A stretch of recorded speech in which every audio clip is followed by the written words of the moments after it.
This is Rick Ulrich from Centennial Tax and Accounting, and this is my 2 cents on the business tax issues of the 2025 Tax Reconciliation Act, also known as OBA. This bill is slightly confusing as it is perceived by many as simply an extension of the 2017 Act, TCJA, the Tax Cuts and Jobs Act of 2017. That really isn't the entire story. Now, as I said, there's many very significant business provisions contained in this bill, and I want to review just a few of them in the time we have with each other today. First of all, one of the things that happened was a very popular deduction known as the bonus depreciation that was modified and dealt with in TCJA. Well, as a result of TCJA, that benefit was actually reducing by 20% each year, and we were working our way all the way down to zero.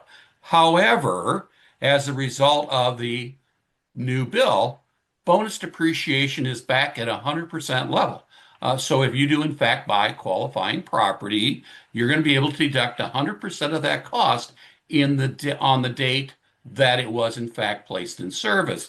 However, there's one small limitation that I really feel is important for you to understand, and that's that the property had to be purchased after July 19th of 2025. Connected with this depreciation part is a significant expansion of what was called Section 179 expensing.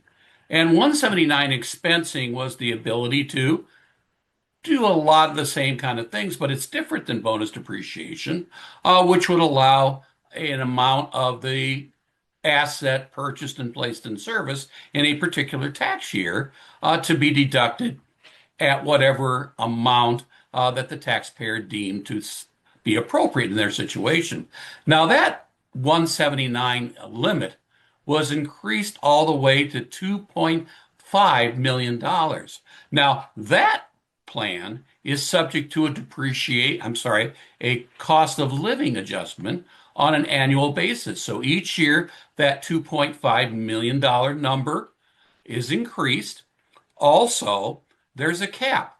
If the taxpayer places in service more than $4 million in assets, qualifying assets, then that amount that's allowed in the 2.5 million is going to be likewise reduced. And that's subject to a cost of living adjustment every year as well.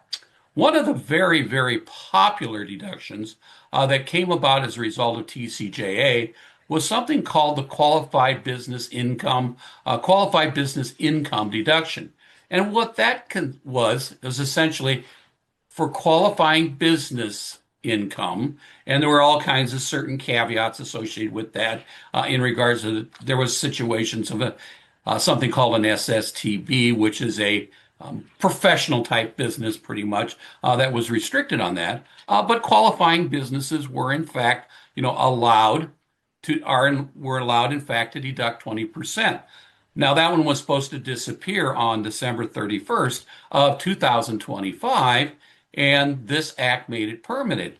One of the things it did was actually enhance the number of businesses who are going to qualify for this particular deduction, particularly these SSTBs that I talked about, because it's going to widen out the thresholds and it basically increased those by 50%. Well, tax law, with the good comes the bad. Well, here's one of the goods, is that the deductibility of business meals was in fact going to be severely restricted, if not eliminated, in 2026. But this bill extended that process for future, except that it did in fact restrict something called business meals that don't have a direct benefit to the employer.